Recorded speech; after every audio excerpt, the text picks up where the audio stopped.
Oi. Oi. Hold on. Oi. I don't seem to be able to hear you. Give me a second. Oh god, I need to change the settings on this thing, I think. No worries, man. No rush. Oh, it's recording. That's great. I'm making an ass out of myself. No, I'll cut it to when we're ready. Hold on. I love the background. I can't listen to.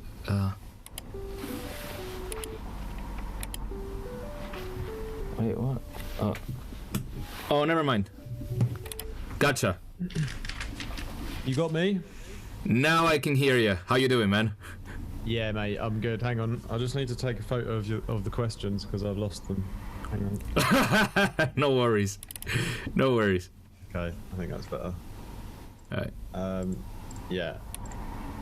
Yes, I'm good, mate. How are you? How are you today? I'm alright. I'm alright. You know, enjoying the sun. I opened the window and now my whole studio looks like it's, you know, under this halo of holiness. Isn't that always weird when you're trying to make music and the sun's shining in? It's like it feels wrong, doesn't it? I know. I hear you. But you know what? At this point, I think I spend so much time, you know, dealing with cloudy weather and cold and stuff. I'm so happy. Yeah. Like today's a great day. You know, I'm enjoying it. It is, yes, definitely. Thanks for doing the podcast with me. Anyway, this is the second one I've done. I had Copper on last time. Cool. And I've got 7 questions for you today. Wonderful. Yeah, so we're going to go straight into number 1, which is... Do it. Can you give 3 reasons why you think metal music and drum and bass link together so well as they do? I can give you 1,000. Just 3 main ones. I mean, I guess... I don't know why, but to me it was always sort of an obvious thing. Yeah. Like I am still kind of baffled that it isn't something bigger. I mean, you're starting to see it sort of pick up again. Like, but it always seemed to be this thing in the fringes that sort of grew and then it sort of went away. Well, you had back in the day, you had, you know, people like Counter-Strike doing it for sure, which is, they are one of my main inspirations. Matter of fact, Diesel Boy was pushing that sound in the US. It didn't seem to be too much of a thing in Europe, I think. Like maybe, you know, there was always the harder side. It seemed to be limited to but to that end of things, like therapy sessions, freak recordings, which you know, to me was great for sure. Mm-hmm. But you know, I think besides that, we had pretty much Pendulum and The Chemist, and that was pretty much it. Now you start to hear it though again. Like there's a few people who, you know, I keep hearing all. Yeah, but I still think it's not enough. You know, it's like they have this thing in the intro, which is like a. And then it drops into rhythm kind of thing. Yeah, some chuggy thing in the intro, and then that justifies it being metal and drum and bass. Like there's not enough like of a like similarity. Like what's the word? Like not enough of obvious kind of or more complex kind of metal like. Exactly. I think from everybody out there, I think Toronto is Broken is like the one guy that I can think off the top of my head that is really bringing that sound again. Okay. Yeah, one of my my reasons for asking it is because I think like drum and bass is kind of like the metal of electronic music, whereas metal is, you know, that of like rock, you know. Agreed. Yeah.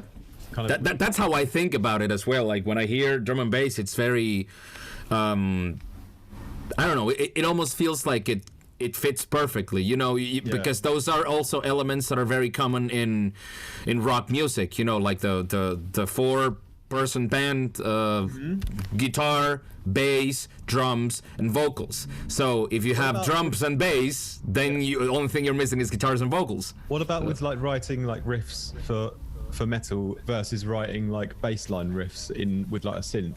I think it's quite similar, like the melodies and things that you would use, or do you think it depends on everyone's style, of course. Like, you know, for example, if you have I think, you know, people like me, we actually think in terms of writing riffs for rock and metal, and then we write the bass line and the drums based on that. So it's actually it's a bit more rock centered than it is drum and bass centered. But you know, in terms of pure drum and bass design, like sort of. Let's call it like just off the top of my head, you know, let's go with the obvious name here, Noisia, for example. That's a very different kind of thing. Like if you were to play something, you know, if you were to reproduce a Noisia bass line in a guitar, maybe some tracks you could. Like I can think of maybe Exorcism. You could somehow do it. But if you're thinking in terms of like the remix of Hold Your Color by Pendulum, you know, it's like... It wouldn't really sound like... Yeah, that's true. But you know... Do you play like guitar as well? That you play bass or guitar or what? Just about enough to get some ideas rolling, but you know, I'm not confident of my guitar skills to say play live at the moment. Maybe, you know, if I decide one day to maybe rehearse and practice every day. You know, I had a guitar teacher. He's actually a very accomplished guitarist. He plays for Rage right now. And he was always like, dude, you're one of my best students. Why are you so fucking lazy? Because I just couldn't.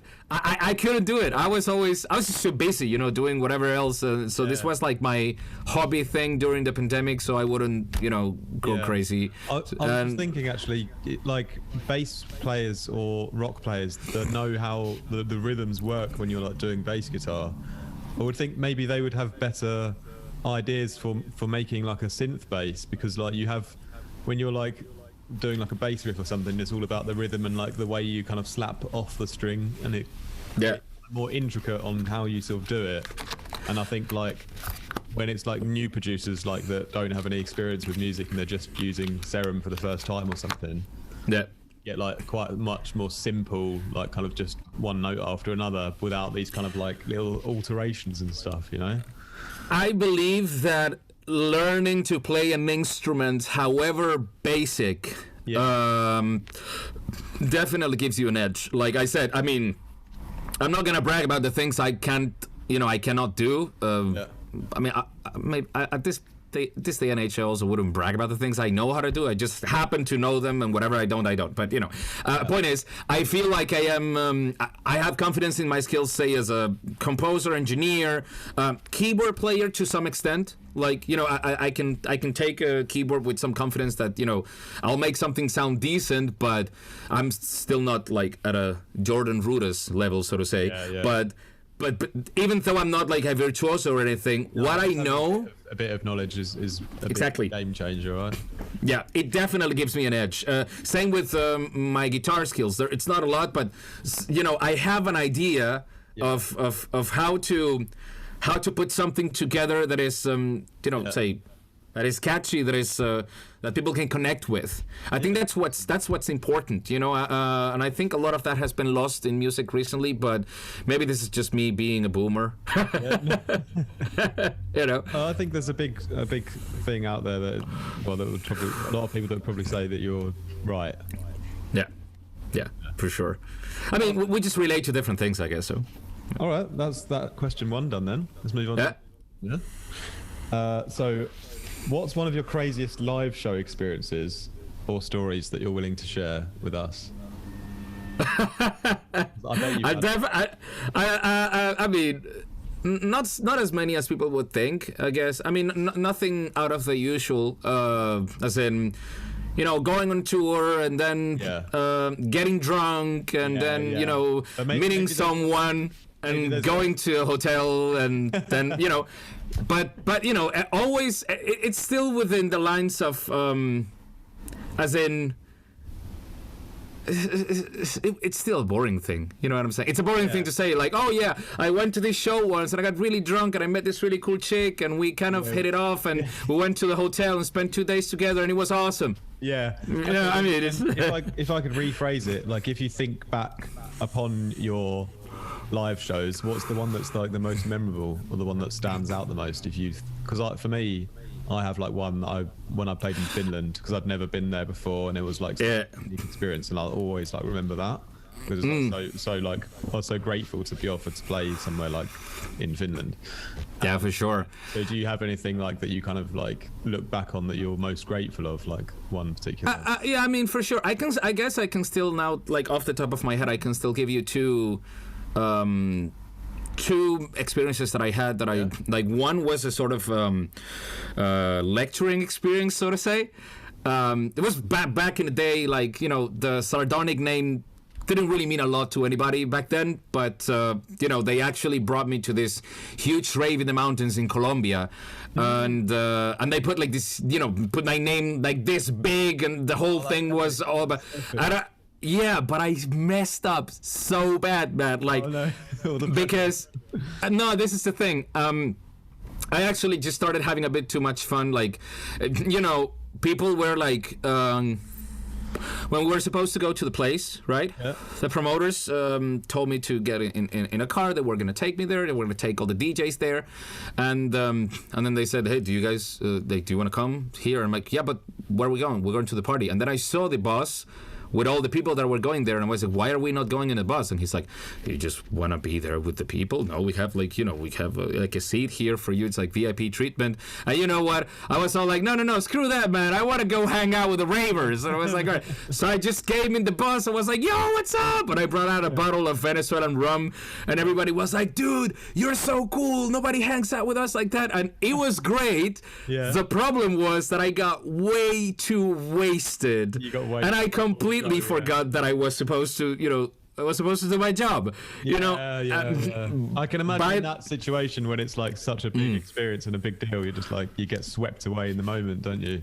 Man, the set was horrible, and I only know that because I was told afterwards. I don't remember anything. Oh, right. Wow.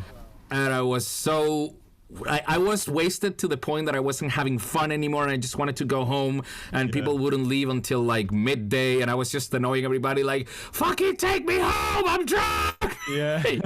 you know this meme when they say like, "You're drunk, go home." I was telling that to myself, but I couldn't go home because I had to wait until everybody was over partying, and then the next day, like, basically, like, you know, the story was everybody. It's not good playing drunk, is it? It's just when you're up there and you realise how drunk you are, you're like, oh shit, this is it's not a good look. Basically, nobody wanted to book me there after that. But what happened was the next promoter that actually took the risk, I told him, like, he told me all this stuff, and I was like, "Listen, okay, I'm gonna come correct here." I mean, I shouldn't have no issues like admitting, like, if I make a mistake, man, I think it's a really powerful thing when you realize, okay, I messed up, so what I have to do is I don't do this again. So ever since, I even told him, you can put a clause in the contract if you want that says that I am not allowed to have any alcoholic beverages until I am done with my work. Yeah. And before you pay me. Yeah. So basically, I did my set, and I was completely sober. I asked him, "Give me water." I want nothing else. Where was this one? It was also in Colombia, in Bogota. In Bogota. Or... Yeah. Well, the first one, the rave, was somewhere in the mountains. I forgot the name of the place. My next question goes on about South America after we finish this one. So yeah. That's perfect. There you go. So that would be one of the experiences that I could think of. Like, you know, it was I mean, it's not really something so crazy, but it was enough for me to be like, you know, like, I take my career very seriously. So you also gotta realize, like, if you're building a career out of music, there are certain limitations you should put in yourself. You have like, to sacrifice a lot of things, don't you, to yeah, what you want, don't you? Like, well, I guess there's people who have had the luxury of, like, you know, just being so, like, filthy famous and rich that they just get away with doing whatever they want. It doesn't matter because people will, you know, allow that anyways. But I think those days are exactly. But I think those days are over anyway. And also, there's people who can handle being extremely wasted and they can still do a great performance. I'm not one of those people. That's actually quite a good question I didn't think of before then. But, like, how do you, like, sort of find the balance if, like, let's say you got to a sort of moment where you became, like, quite successful, but you, like, don't let it, like, get to your head, or don't let it destroy you to the point where you stop doing your actual work and that kind of thing, you know?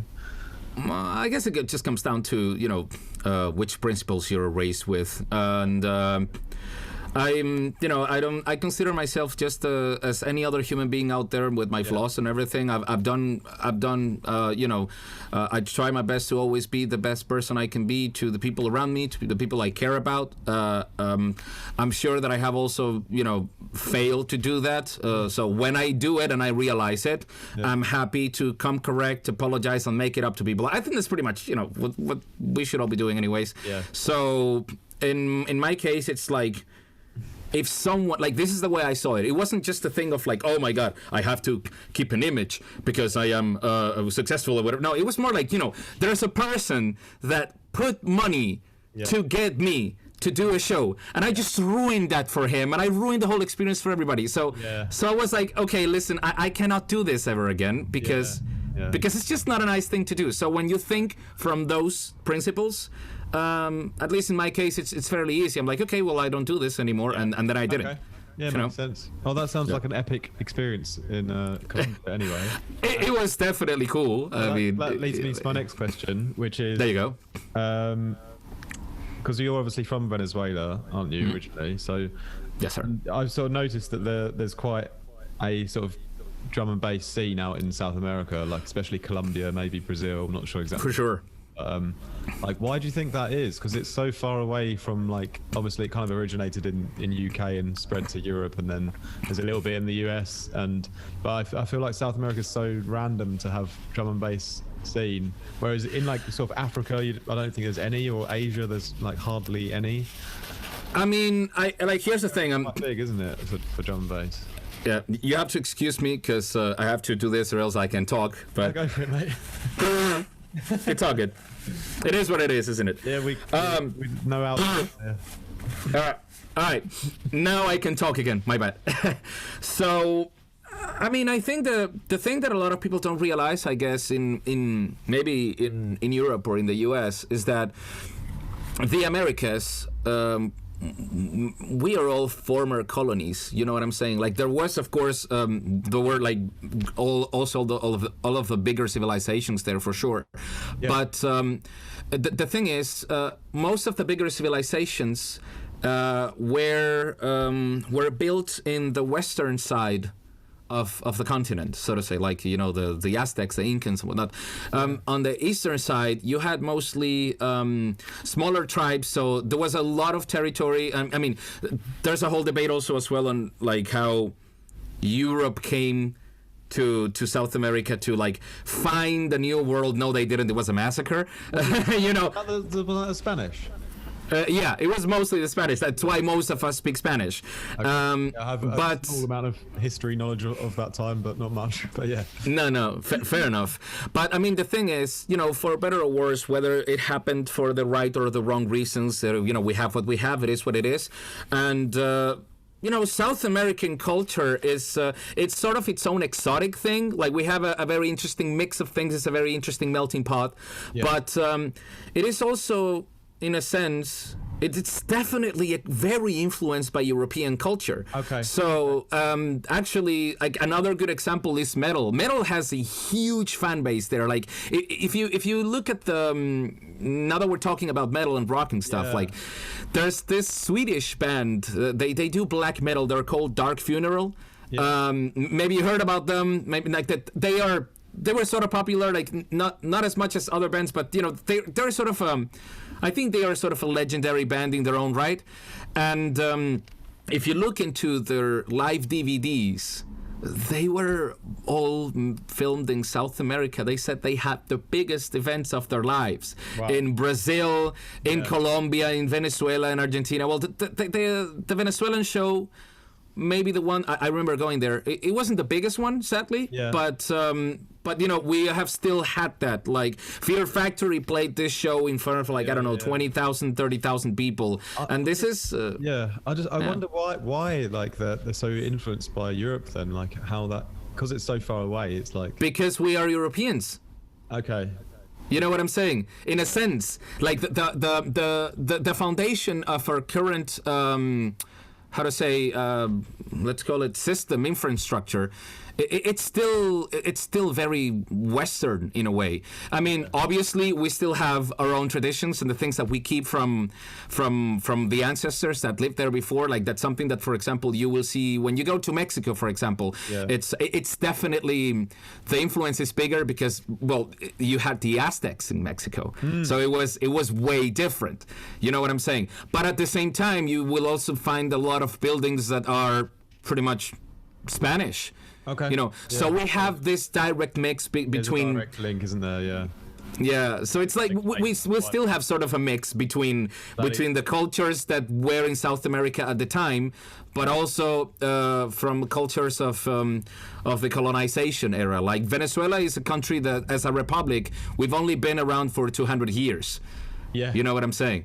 Before that, we were a colony, and then, you know, there was this guy called Simon Bolivar, which everybody seems to be so proud of because he drove the evil Spanish out of the place. And, you know, at the end of the day, it's just more reasons to kill people. And I don't believe in any of that anymore because I read too much and I realized that... He listened to Neurofunk, though. He probably listened to Neurofunk, I'm sure of it. All right, cool. That's awesome, mate. Thanks for... No. But real talk, I mean, there was always, in every country, there was always at least... you know, there were always at least 2 or 3 crews in every country trying to push the culture forward because we just loved it, I guess, you know, and it just grew bigger and bigger. Yeah, well, hopefully I'll have the time to play out there sometime as well soon. You would love it. You would love it for sure. Awesome. All right, mate. Next question then. A bit of a switch up, but what would you say are the 3 most important qualities for a sound engineer to have?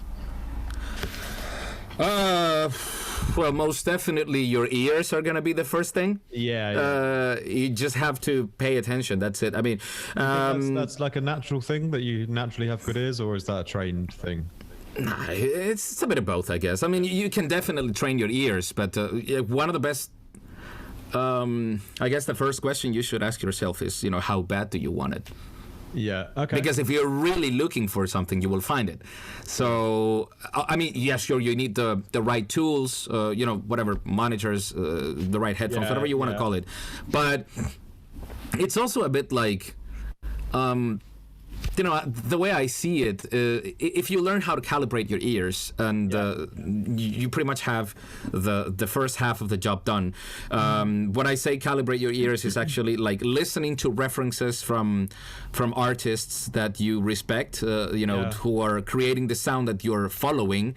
Because at some point, somebody has to come up with the sound. Like, who defines what is the sound of drum and bass? Like, somebody comes up with something and it sounds good, and everybody seems to agree that it sounds good. Whether that comes, you know, whether that also means that it is correct or not from an engineering standpoint, that's a different thing. But at least a lot of people can agree that something sounds good or it doesn't.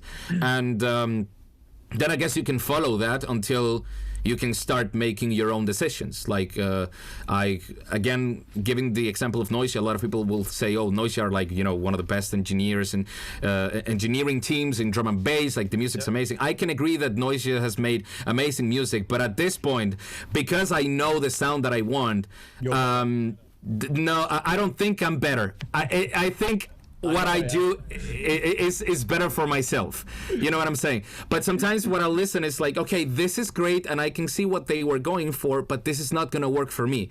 Yeah. So after a while, really, isn't it? Exactly. After a while, you start to realize that you still have to find out what works better for the kind of sound that you're going for. So in the middle of going, you know, through that phase of getting the quality that's good enough, then you you eventually find like, hey, exactly. Yeah. Like maybe you want to do something that they did, or somebody else did. I don't know, Pendulum people. Let's think of other references here. Well, your own stuff, for example. I think it's a great example. I think you have a really clean sound. It works really well for the music you're doing. But if you add like 4 tracks of distorted guitars and a lot of cymbals, I can guarantee you that your engineering would not work for that. Yeah. Because it's just a different approach. It depends on the engineering depends a lot on the composition you have. So if you have certain elements, more or less, you have more or less headroom, or maybe a specific tone that you're looking for. For example, rock is very compressed. It is, yeah, and I imagine mixing 4 guitars at once, that would be really difficult to get them to sort of not messy and muddy, like, because it's like 4 lead instruments at once. For sure. So it can prove challenging, but at some point, game, isn't it, really? Yeah. You just start to make sacrifices, I guess. You're like, okay, I want this sound, but I want it to be this much loud, or I want it to have this much bass, or I want it to have this much hats. But then at some point you're like, okay, if I do this, the master is distorting in a bad way. Yeah. If I pull it down too much, maybe I don't get that tone, but it breathes a bit more. So let's maybe push it a little bit in between. Okay, this is nice. Yep. It's not as loud as this, but I don't care anymore. And at that point, you just let it go, because you realize, because you stop going after, loudness targets. Or you have to, don't you? If you're doing certain songs you can't always get the loudness that you would want from them, can you? So you have to sacrifice a bit of loudness to retain the actual song and the dynamics, don't you? For sure. But I'm also not having a loudness target goes both ways. You can also say, I want to have something crazy like -2, -3 or something. Yeah. But at the same time, -14 also makes no sense for me. Yeah. It doesn't make sense for the sound we're doing anyway, because it also thrives in having that bit of distortion. So I think -5 is a good target. In an ideal world, I would do -6, -7. I think that's enough. But it's also your master, sort of, you mean? Yeah, for my masters. Oh, but I still think I just redline it, mate. But that's my point exactly, because when you get that, you also get that clipping crunch. Yeah. That is this. It is desirable. It sounds good. Like, you can make it sound wrong. Yeah, you can make it wrong. Yeah. But that's when engineering comes in. Yeah. When you have something that's a bit more minimalistic, when you have a bit more room to breathe in the composition, obviously you can drive it, because the drums and the reeses and everything else is actually benefiting from that sort of clipping coloration that you get in the master. That's kind of how I like to do it anyway, most of the time. Yeah, I hear you. All right. So yeah, awesome. Thanks for that. Cool. And next question is, you wrote the music for, it's Super Hot, isn't it? It's the name of the yes, sir. video game. And I was actually with my friend Tom Heavey, who you obviously know as well, and he brought that up to me, because I didn't know that you'd done that. All right. I was wondering, what is the difference in composing music for a video game versus composing music for a club? Are there some sort of main differences? I mean, I guess it's just different settings, really. When you see it that way, when you have a story, when you have a purpose for your music, I think pretty much everything else comes easy. If my purpose with drum and bass is to make people, feel energized and bang their heads and dance and whatever, then that's what I write music for. That's kind of what you want in the club, isn't it? Exactly. What do you want in a video game then? What do you want the people to? Well, what is the video game about? The club video game is about dancing and having fun and banging your head and So the Super Hot video game is about the world that is kind of it's a place where if you stop, time stops. So it's very sort of there were certain keywords that actually I let's say heard in that concept, which was there's definitely. Is that in the briefing they gave you or something, some sort of keywords or No, not quite. I think it was also something that maybe I figured out in a way, or maybe I also gave that element to the video game while I was writing. I don't know. But what I heard in that game was this permanent anxiety. Because you are in a world that seems to be so open and ethereal, but at the same time is complete emptiness. Yeah. And even though it seems like it's limitless, it's actually like a prison, and you cannot really get out of it. So you can save yourself by stopping and looking at a bullet, and then looking at it pass, and then you kill these guys. But at the end of the day, you are condemned to do nothing else but kill these red dudes. And this is actually... I imagine like some kind of never-ending drone of like detuned guitars just going like... That's exactly why the soundtrack has that. Like in Mind Control Delete, which was the game that I did the soundtrack for, I didn't do it for the original one. Like the original game was a PC game, then they did the VR port, which was the most successful one.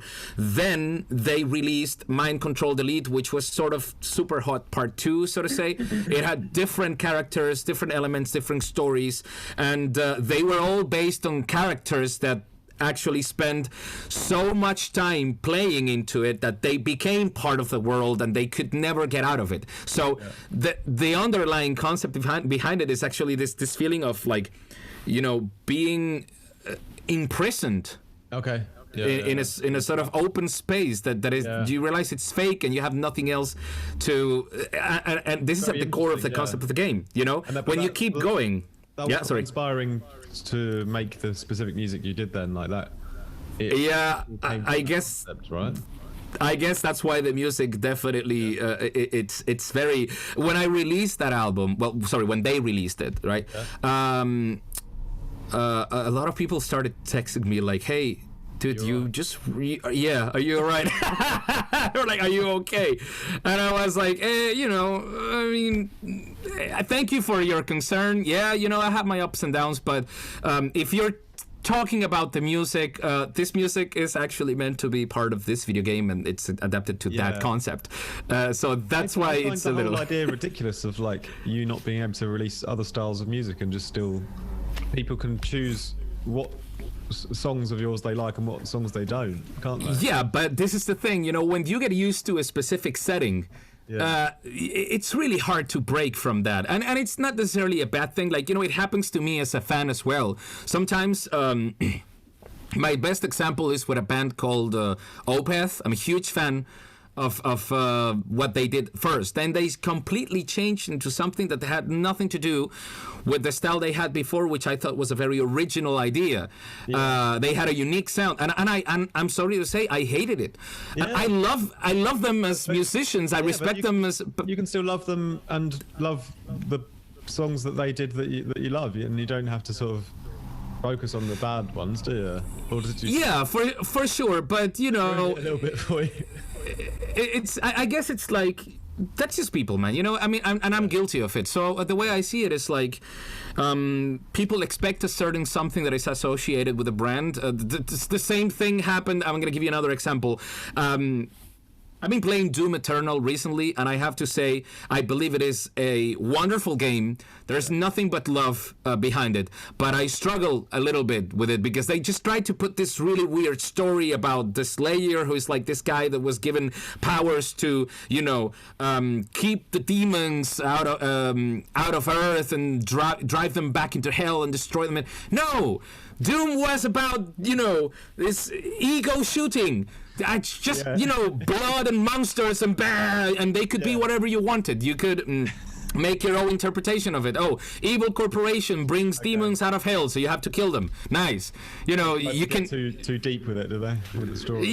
Yeah, it was... I mean, I'm not saying I don't enjoy deep stories, but this is something that... It's about, though, is it? Doom is about that kind of just, like, no frills, just shooting and killing.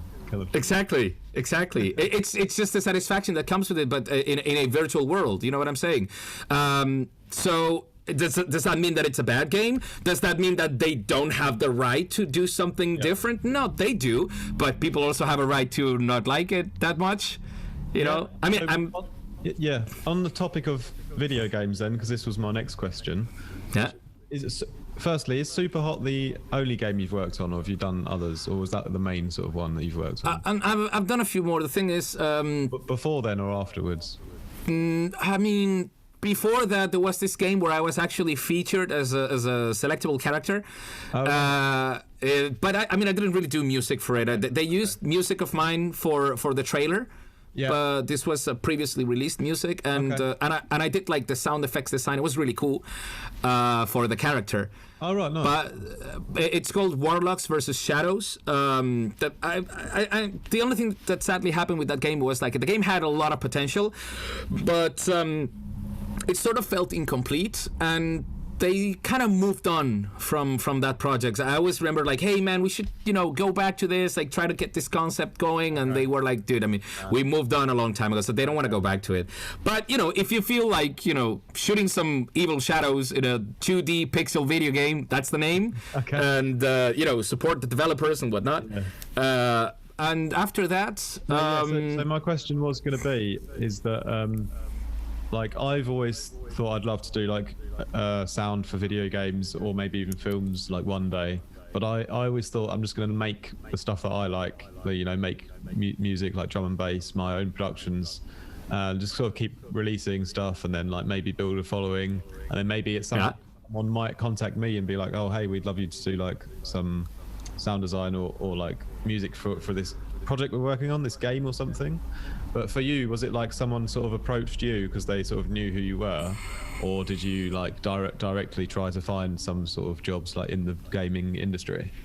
I'm gonna be honest. I wish there was an easy way to find this stuff, but in my experience, and this applies to everything in life, every business situation, every relationship even, the more you look for something, the less you get it. And I still don't understand why. I think it's an extremely fucked up it's like a broken design.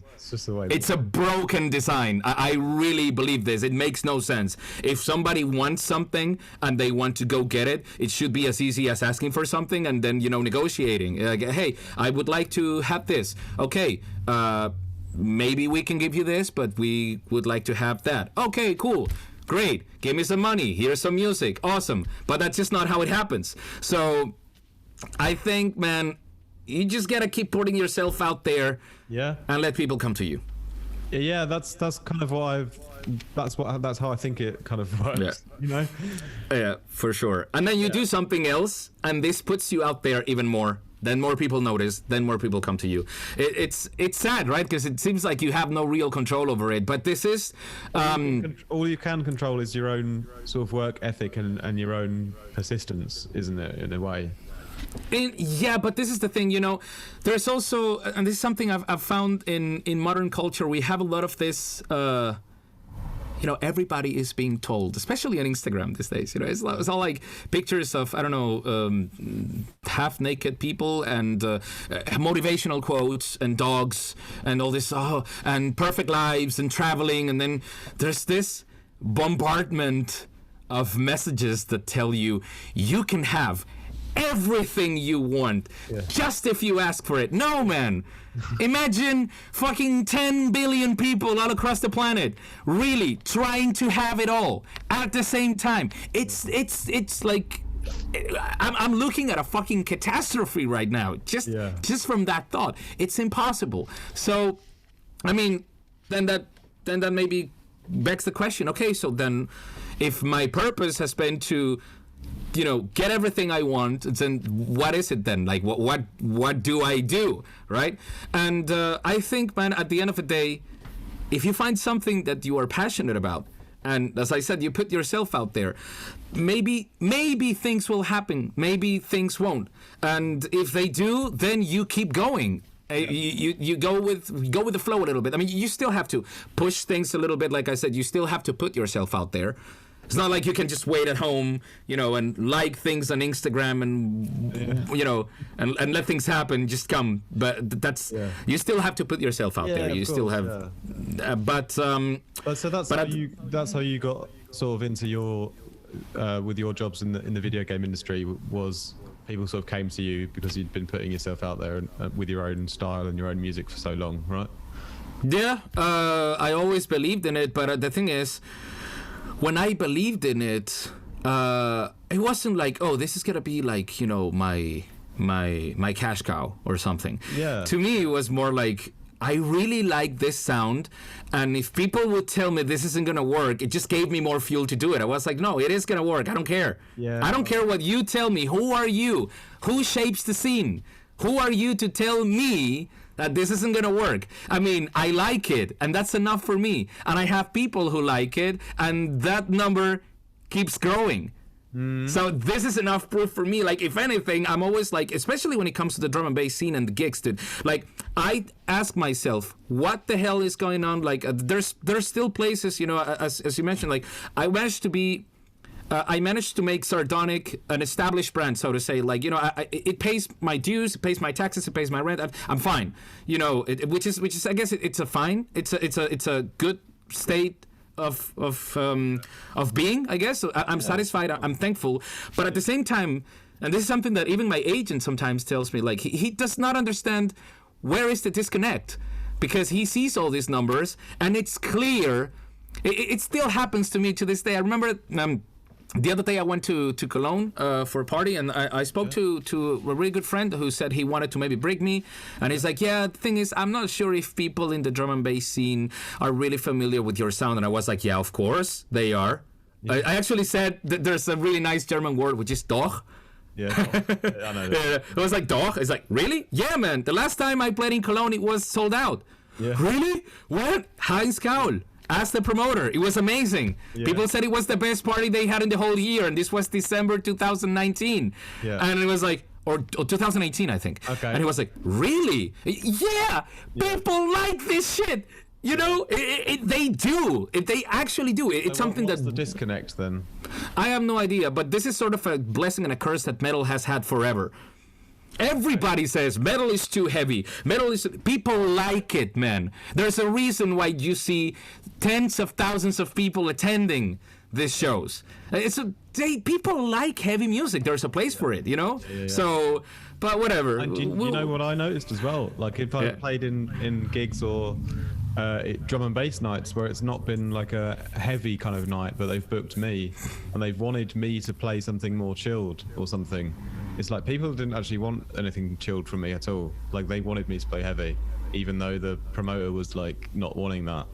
Like, man, I just think people are obsessed with this whole, like, it's like I'm saying, this is actually this trend of like positive vibes and Instagram, and everybody has like, you know, like, and pastel colors and meditation. Fuck that. Yeah. I don't vibe with that. I vibe with heavy music. I vibe with energy. It makes me happy. You know, I jump around for 2 hours and I am free after that. I'm like, oh my god, it's like I actually feel all these endorphins. It's a release, isn't it? It's such a good release. It's wonderful. So maybe, okay, not everybody has to like heavy music, but also not everybody has to like chill out music all the time. Somebody's coming to a club to listen to loud music. Chill doesn't work. No, exactly. To me, at least, you know. Right. I mean, that's not to say I don't like it. I mean, there's a place for it. But to give you an example, I think, and this was another experience I wanted to tell you about memorable, you know, shows. Okay, yeah, go on. Which is kind of a sad thing these days. But, you know, all of that stuff aside, because, you know, now I'm going to be the one saying no bad vibes. I don't want to touch into it, but because everybody knows already how sad it is. But it was in Moscow, in Russia, in Pirate Station. I always thought the concept that those guys had was amazing, because it was what is it then? Is that a venue? Pirate Station was a series of festivals that they were all like sort of theme festivals. Okay. They had one different theme every year, and the first time I played in a crowd as big as that was actually there, and the lineup was all the way from high contrast and Fred V and graphics to Zardonic. Yeah. And it was amazing. It worked. All kinds of styles, yeah. Next show, John B to the Panacea. Next show, you know what I'm saying? They understood that drum and bass was a culture that was not limited to just one sort of wavelength, sort of call it, right? I think everyone sort of agrees with that. Even like rave goers, you know, they might be jump up heads, but they'll go to a festival and they'll like go to the other genres and enjoy all of it. I try to enjoy all of it myself. Like, even if there's things that I don't like, but I try to at least be open to understand it. Yeah, exactly. It's really funny for me. For example, I had this conversation with Florian Faes. I used to like the stuff he did before. The recent stuff, I didn't really understand it that much. I thought it was interesting, but it really didn't really, give me... It's very different. I really like both, I think. But I will tell you where you will understand it.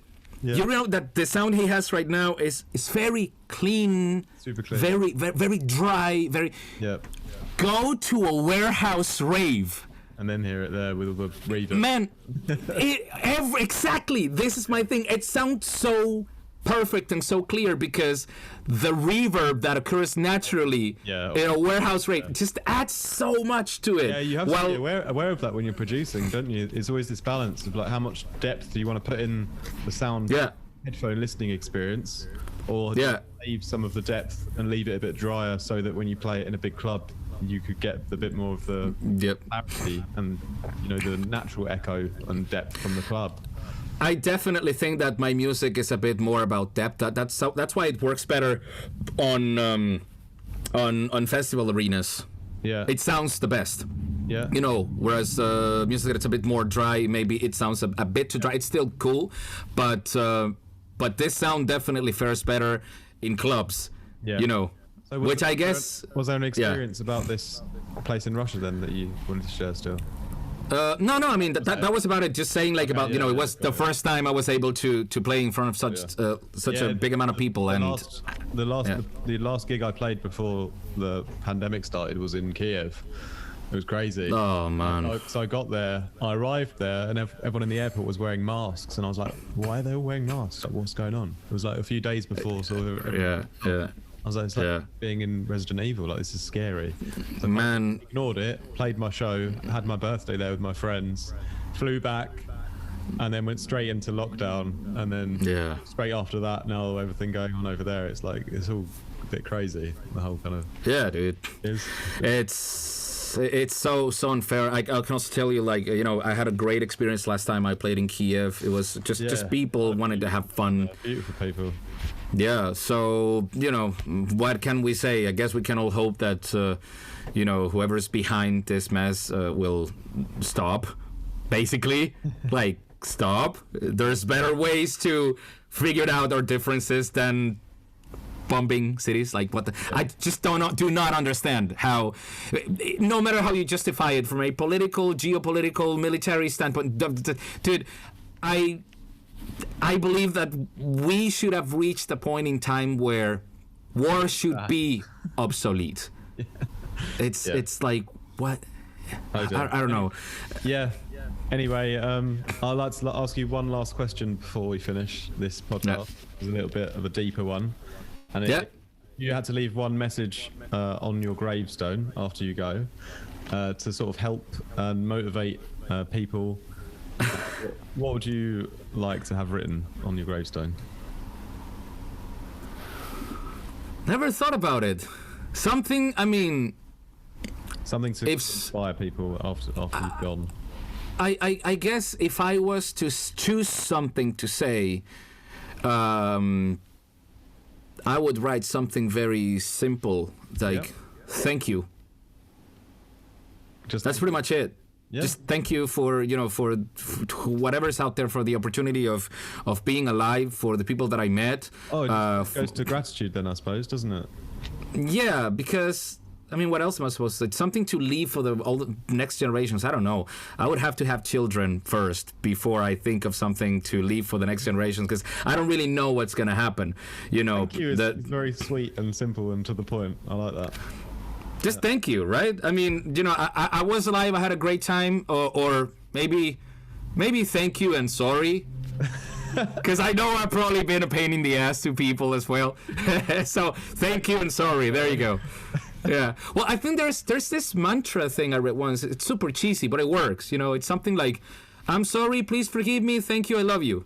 Okay. Man, I actually I'm gonna say this, even though I'm at the expense of saying I can't vibe with all this meditation stuff, but I still believe that the world needs more of that. Maybe we just have different ways to get to that point. Some people do it. For me, with the heavy music, it's like that's a kind of meditation. It's a religion.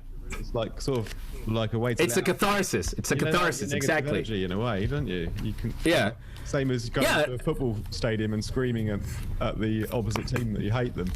Yeah, well, I do have an issue with that, because the thing is, at least in a video game, you know, you have virtual monsters that will endlessly come back, so you can still get that.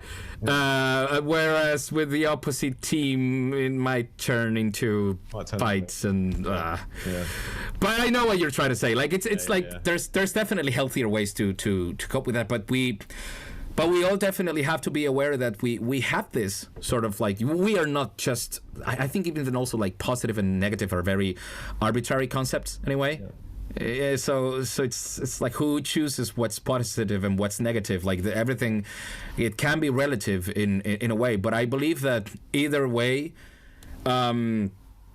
anything that and this is actually something that I live by, anything that that sort of brings us to preserve life. Yep. That's it. So if peace preserves life, then I think we should practice peace and self-restraint, and no matter the cost. So if you cannot say, if you are feeling really pissed off about something, because it's definitely normal, maybe you don't lash out at people. You can lash out at a track. That's what you can like just a really heavy track, like fuck you, you know. Vital. Someone cuts me up in the road, I'm like, I'm fucking taking this out on Vital when I get home. There you go. There you go. No, you've done that. It's genius. There you go. So I think that's it. We just maybe need to be a bit more conscious of that, I guess, and then learn how to channel that, and that's it. All right, mate. It's been an absolute pleasure to have you on. You're always likewise full of energy and very fun to talk to. So I knew it'd be a very easy podcast with you. I hope so, man. I hope so, and I hope people enjoy this conversation. And anytime, always here at your service. Keep me posted. Hit me up on WhatsApp or something. I'll be here. All right, man. Thanks for coming on.